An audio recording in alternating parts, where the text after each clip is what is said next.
Primeira carta de Paulo aos Coríntios, capítulo 13. Eu poderia falar todas as línguas que são faladas na terra e até no céu, mas se não tivesse amor, as minhas palavras seriam como o som de um gongo ou como o barulho de um sino. Poderia ter o dom de anunciar mensagens de Deus, ter todo o conhecimento, entender todos os segredos e ter tanta fé que até poderia tirar as montanhas do seu lugar. Mas, se não tivesse amor, eu não seria nada. Poderia dar tudo o que tenho e até mesmo entregar o meu corpo para ser queimado. Mas se eu não tivesse amor, isso não me adiantaria nada. Quem ama é paciente e bondoso. Quem ama não é ciumento, nem orgulhoso, nem vaidoso. Quem ama não é grosseiro, nem egoísta, não fica irritado, nem guarda mágoas. Quem ama não fica alegre quando alguém faz uma coisa errada, mas se alegra quando alguém faz o que é certo. Quem ama nunca desiste, porém suporta tudo com fé, esperança e paciência. O amor é eterno. Existem mensagens espirituais, porém elas durarão pouco. Existe o dom de falar em línguas estranhas, mas acabará logo. Existe o conhecimento, mas também terminará. Pois os nossos dons de conhecimento e as nossas mensagens espirituais são imperfeitos. Mas, quando vier o que é perfeito, então o que é imperfeito desaparecerá. Quando eu era criança, falava como criança, sentia como criança e pensava como criança. Agora que sou adulto, parei de agir como criança. O que agora vemos é como uma imagem imperfeita num espelho embaçado, mas depois veremos face a face. Agora o meu conhecimento é imperfeito, mas depois conhecerei perfeitamente, assim como sou conhecido por Deus. Portanto, agora existem estas três coisas: a fé, a esperança e o amor. Porém, a maior delas é o amor.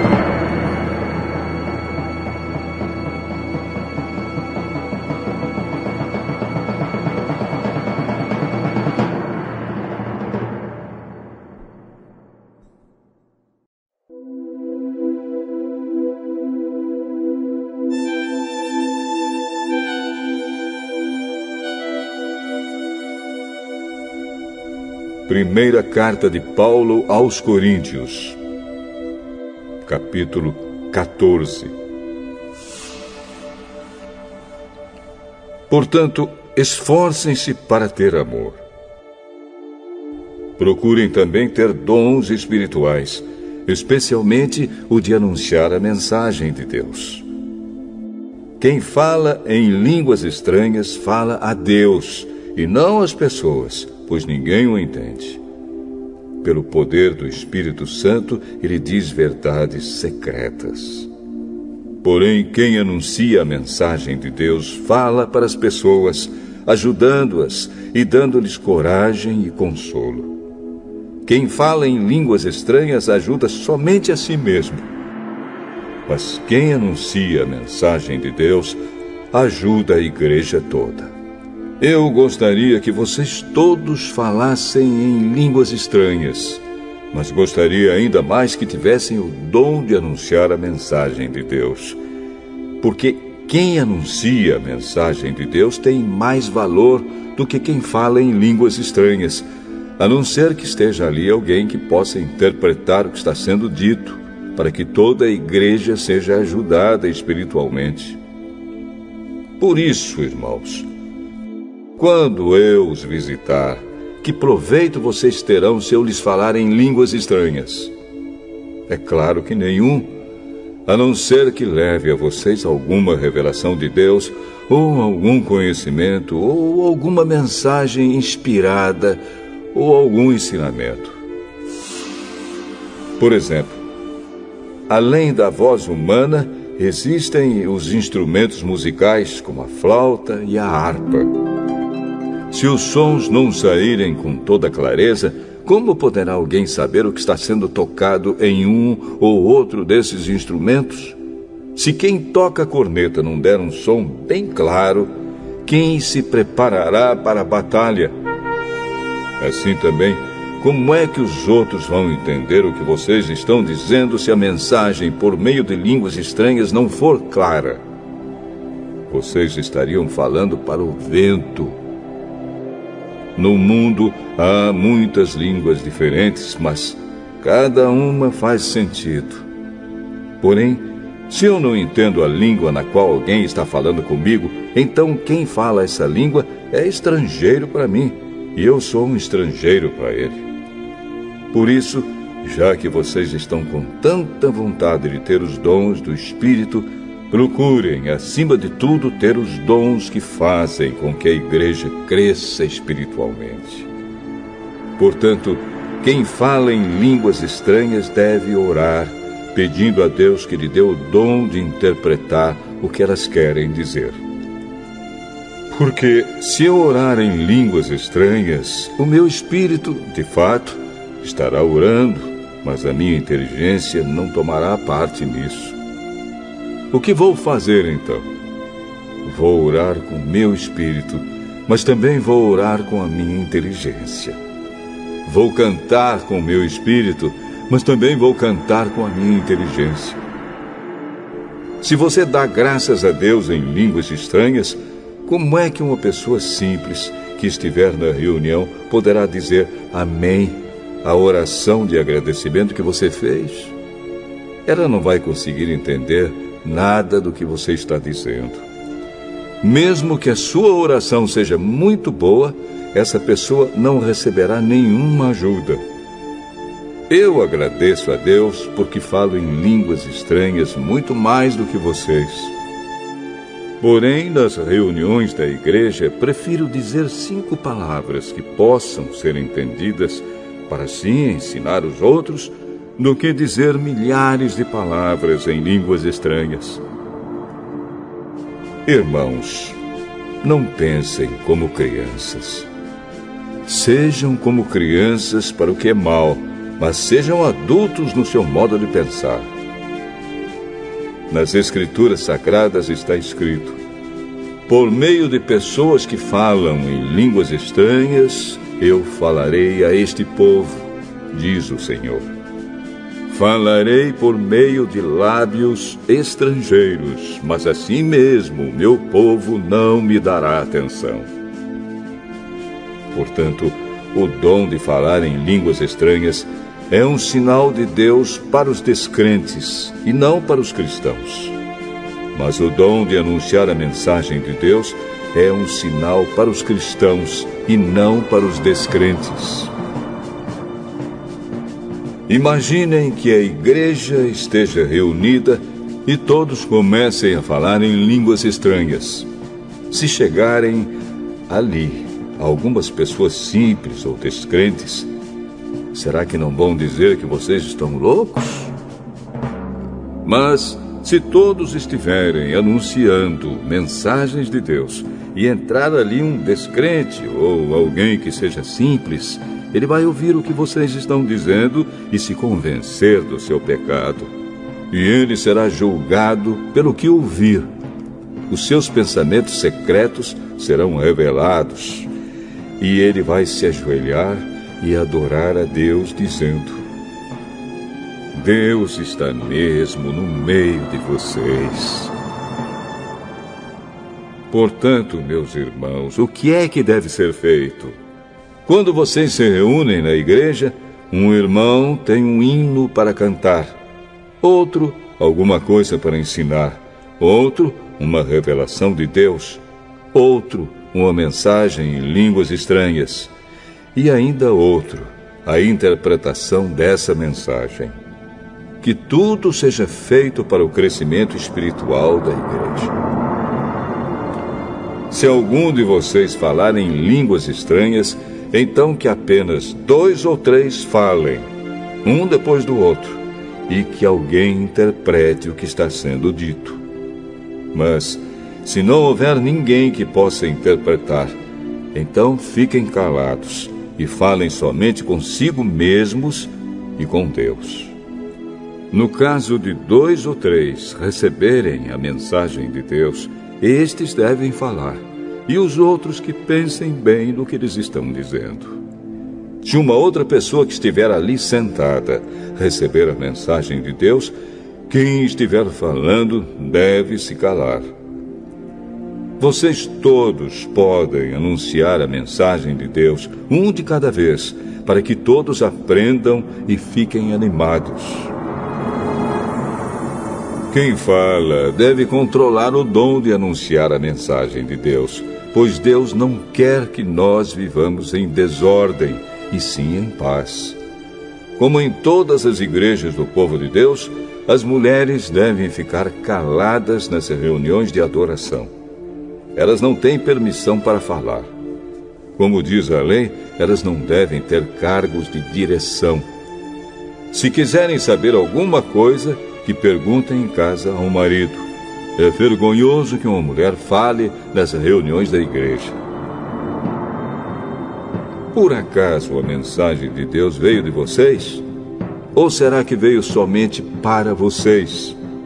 Se alguém pensa que é mensageiro de Deus ou que tem algum dom espiritual, deve saber que o que estou escrevendo é mandamento do Senhor.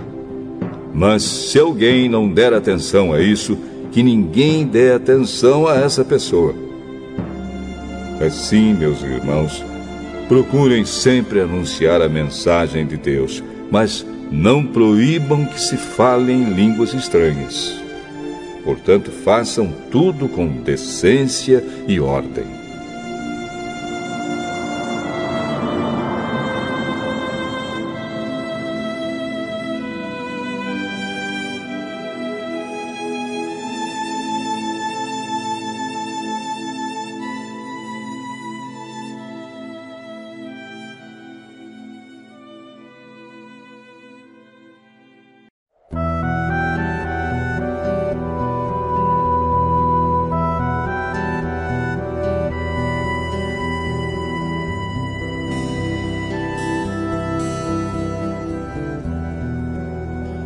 Primeira carta de Paulo aos Coríntios, capítulo 15.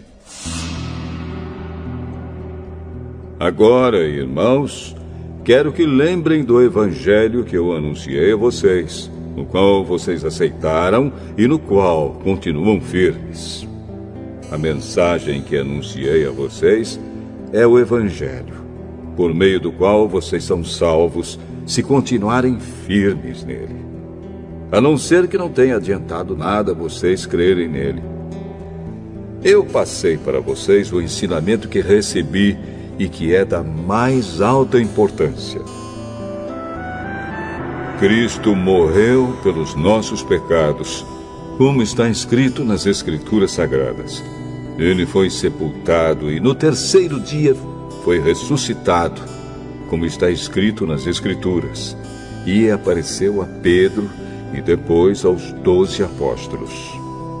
Depois apareceu de uma só vez a mais de 500 seguidores, dos quais a maior parte ainda vive, mas alguns já morreram. Em seguida apareceu a Tiago, e mais tarde a todos os apóstolos. Por último, depois de todos, ele apareceu também a mim, como para alguém nascido fora de tempo. De fato, eu sou o menos importante dos apóstolos e até nem mereço ser chamado de apóstolo, pois persegui a igreja de Deus. Mas, pela graça de Deus, sou o que sou. E a graça que Ele me deu não ficou sem resultados. Pelo contrário, eu tenho trabalhado muito mais do que todos os outros apóstolos. No entanto, não sou eu quem tem feito isso, e sim a graça de Deus que está comigo. Assim, não importa se a mensagem foi entregue por mim ou se foi entregue por eles. O importante é que foi isso que todos nós anunciamos e foi nisso que vocês creram. Se a nossa mensagem é que Cristo foi ressuscitado, como é que alguns de vocês dizem que os mortos não vão ressuscitar? Se não existe a ressurreição de mortos, então quer dizer que Cristo não foi ressuscitado. E se Cristo não foi ressuscitado, nós não temos nada para anunciar e vocês não têm nada para crer. E mais ainda, nesse caso estaríamos mentindo contra Deus, porque afirmamos que Ele ressuscitou Cristo. Mas, se é verdade que os mortos não são ressuscitados, então Deus não ressuscitou Cristo. Porque, se os mortos não são ressuscitados, Cristo também não foi ressuscitado. E se Cristo não foi ressuscitado, a fé que vocês têm é uma ilusão e vocês continuam perdidos nos seus pecados.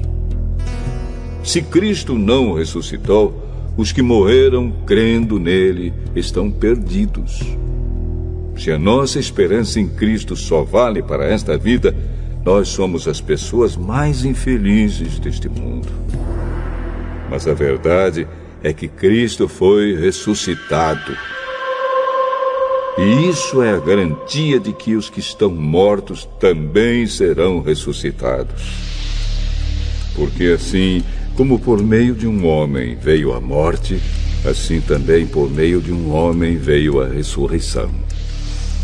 Assim como, por estarem unidos com Adão, todos morrem, assim também, por estarem unidos com Cristo, todos ressuscitarão. Porém, cada um será ressuscitado na sua vez. Cristo, o primeiro de todos, depois os que são de Cristo, quando Ele vier, e então virá o fim. Cristo destruirá todos os governos espirituais, todas as autoridades e poderes, e entregará o reino a Deus, o Pai. Pois Cristo tem de reinar até que Deus faça com que Ele domine todos os inimigos. O último inimigo que será destruído é a morte.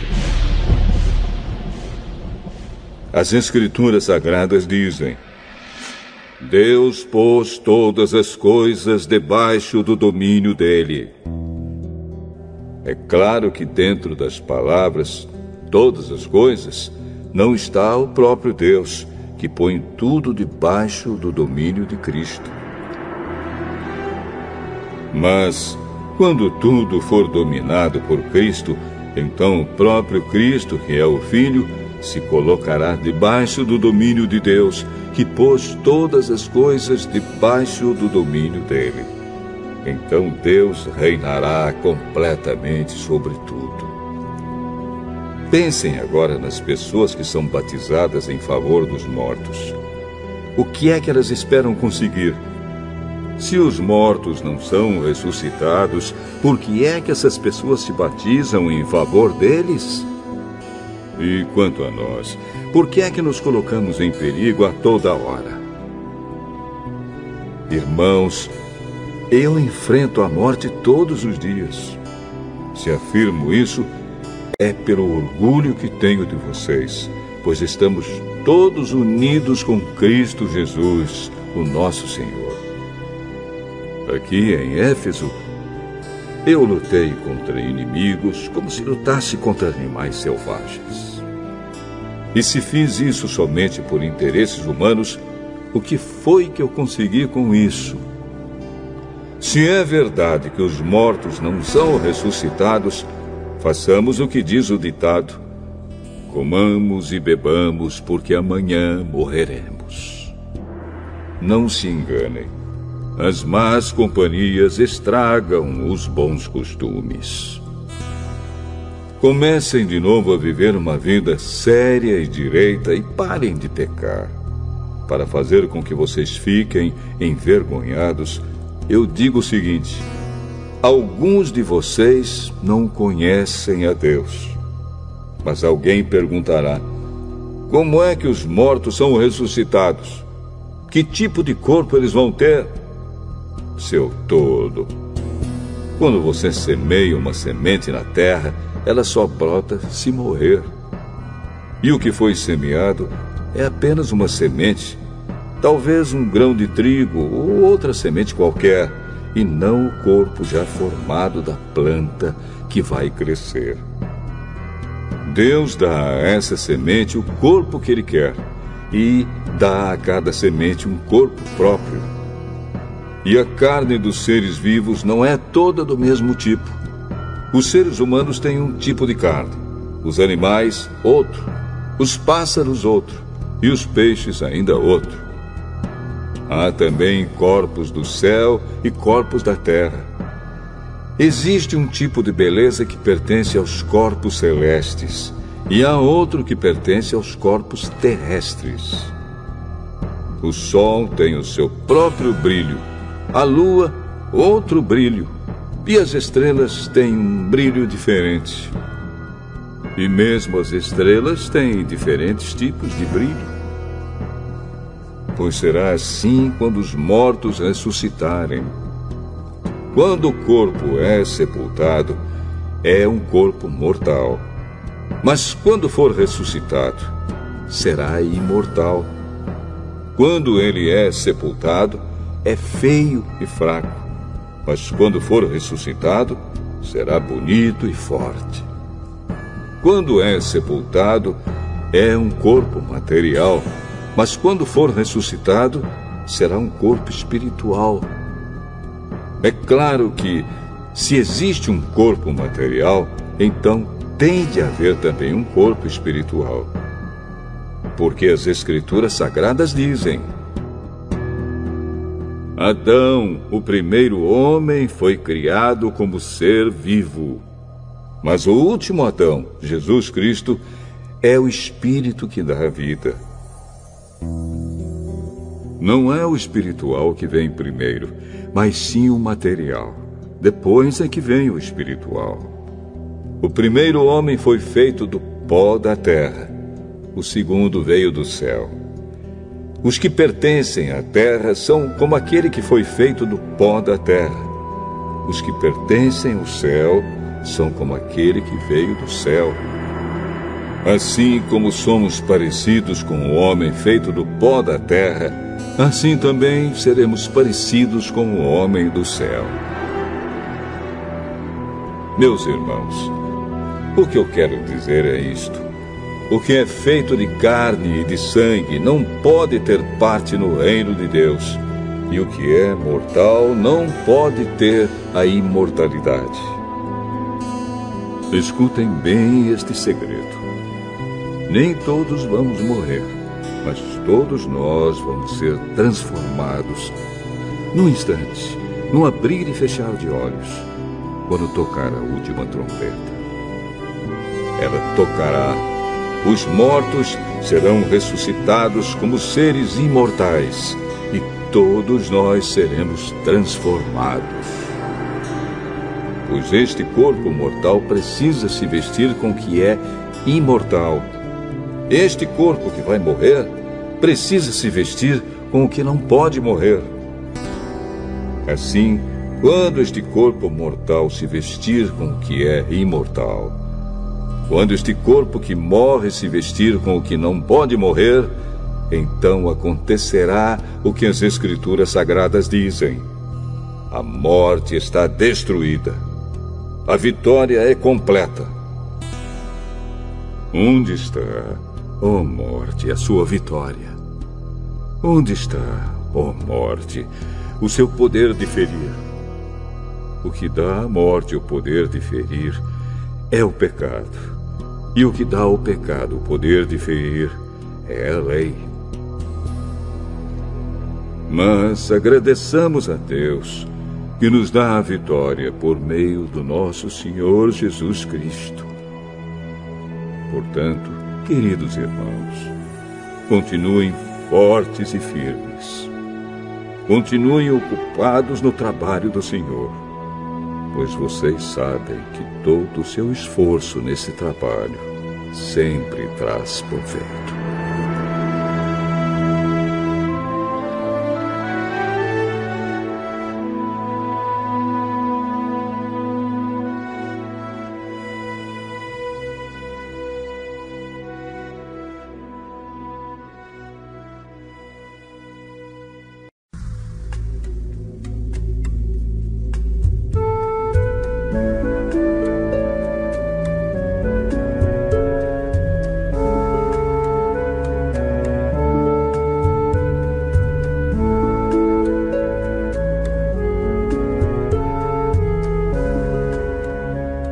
Primeira carta de Paulo aos Coríntios, capítulo 16.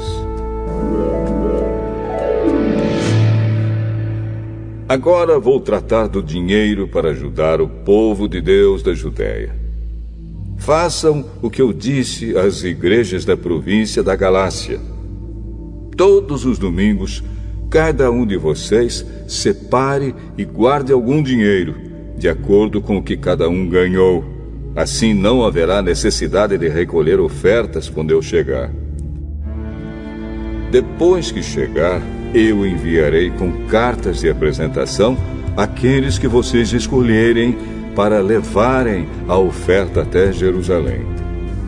Se for conveniente que eu também vá, eles farão a viagem comigo. Eu visitarei vocês depois que tiver passado pela província da Macedônia, pois vou passar por lá. Pode ser que eu fique algum tempo com vocês, talvez todo o inverno, e assim vocês poderão me ajudar a continuar a minha viagem para onde quer que eu for. Pois eu não quero ver vocês apenas de passagem. Se o Senhor permitir, espero ficar bastante tempo com vocês.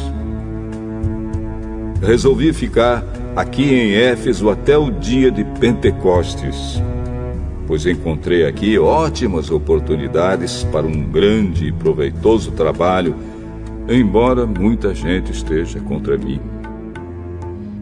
Se Timóteo chegar aí, façam tudo para que ele se sinta bem entre vocês, pois assim como eu, ele também está trabalhando para o Senhor. Não deixem que ninguém o despreze.